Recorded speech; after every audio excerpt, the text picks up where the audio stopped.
Hey guys, what is up? In this video, well, as you can see, I'm in the car. I wanted to do a quick video in talking about my experiences with cell phone carriers. This is something I've been working on recently, and something that I recently just finished about a 3-month project on figuring out where I was going to go. My contract with my current cell phone carrier had expired back in September. Now I say current, that's actually relative. They're not my current cell phone carrier as of yesterday, but we're going to get to that here in due time. So my contract expired back in September. So I got to thinking, is my current carrier at the time the best carrier available? And as I started pursuing this, I was looking at all four. I'm like, no one is going to be left out of this. I want to be able to say I talked to all four. So I started with T-Mobile. And I talked to T-Mobile, and their prices are very good. Where I decided eventually to not go with T-Mobile is the fact that their coverage map, for lack of a better word, sucks. It is not what I would call the greatest coverage available, considering that I move as often as I do, and I'm actually looking at moving here fairly soon, probably within the next year. I'm planning to move again, and possibly to another state.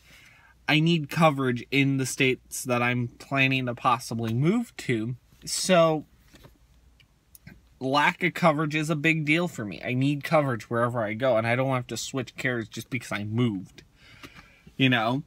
So there was that. And the other thing with T-Mobile is, you know, they might be the cheapest, but they also can get kind of pricey in some regards, and the restrictions on unlimited data. That was another big thing. Yes, they have unlimited data, but it's not truly unlimited. It's unlimited to a point. It's not, how do I say this? They limit your speeds when you're doing things, like watching videos on YouTube. They limit that. And, you know, I was just using my phone, and I know I have unlimited data, and I'm perfectly fine. So keep that in mind when you are doing things of that nature. Then I talked to, who did I go to next? I believe I talked to Verizon next. Now, I've had Verizon before, and I have a huge issue with Verizon, and my issue is actually because I've had them before. They know they're the big dog. They know they are the phone company to beat right now.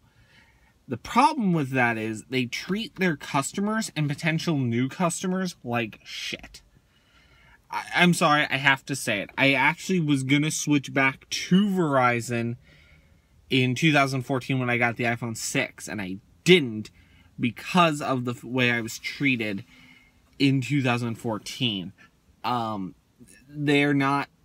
They don't see you as a customer. Their prices are outrageous. They don't even offer unlimited data.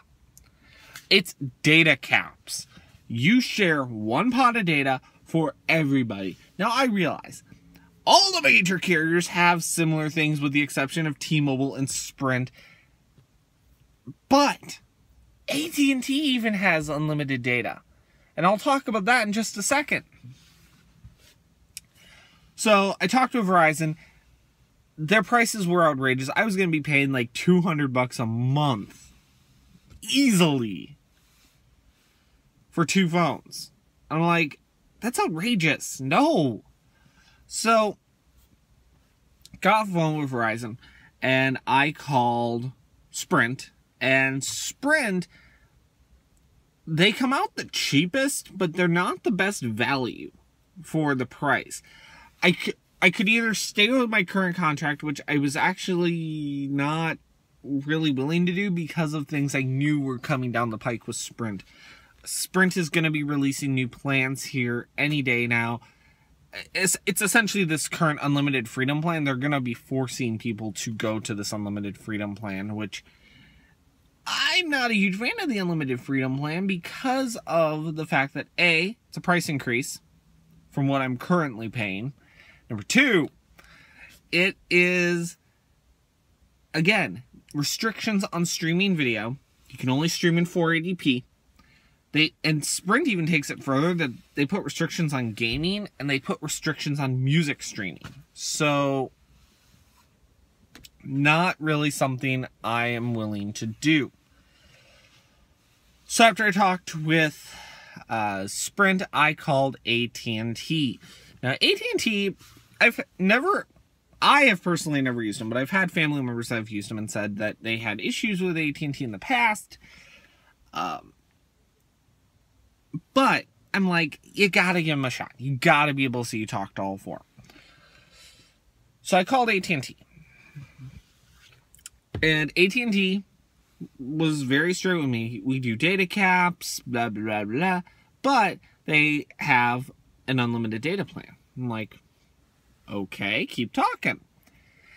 Their unlimited data plan requires you have DirecTV or UVerse. Now, for some of you, you're going to be like, well, I don't have television or I don't use AT&T internet, so I'm out automatically. But for my situation, I have those. I have AT&T UVerse for my home internet, and I have DirecTV. So I can get the unlimited plan, no problem whatsoever, and that's who I decided to go with. It works out that it is cheaper than what I was currently paying, and I know I can have unlimited data, and if I decide to upgrade my phone anytime, I can go on to AT&T Next, which is actually not a bad plan if you really think about it. Yes, it costs a little bit more per month, but after 24 months, you own the phone. You don't have to return it. So that is kind of my thoughts on this. Would I recommend you guys do this yourself? You got to weigh the pros and cons. Number one, I was off contract already, so I knew I didn't have any early termination fees. That is something you might want to check. If you're currently on a contract, is that new carrier going to pay your early termination fees? Verizon and T-Mobile will. AT&T, I believe, will, but I really didn't get into it with them because I don't have any early termination fees from Sprint. So yeah, there's all that. But now let me actually mention something here real quick. And that when I actually went in to do the switch, it was as simple as it could be. I don't know why people make this such a big deal about switching carriers with the same device. It's actually not that bad. Now, yes, you do need to make sure the phone is unlocked, which my previous carrier, Sprint, was more than happy to do it for me. They were not the nicest about it, I will say that. Obviously, they wanted to keep me as a customer.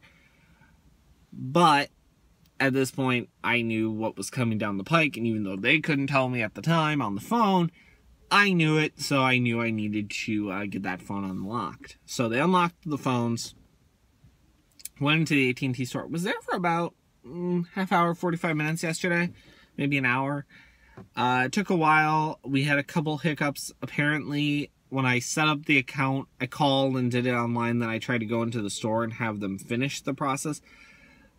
The girl that was helping us accidentally created 2 accounts, so she had to close one. It was a mess. She fixed it, but point is, if you're going to do it in the store, just do it in the store. If you're going to do it online, just do it online. It's really that simple. I don't know what else to say other than I'm happy with my decision. I'm currently now rocking AT&T 4G LTE. I get really awesome data speeds now, and yeah, I'm getting really great coverage, and I can't complain. So that's it for this video. I will see you guys in the next video. I'm out of here. Peace.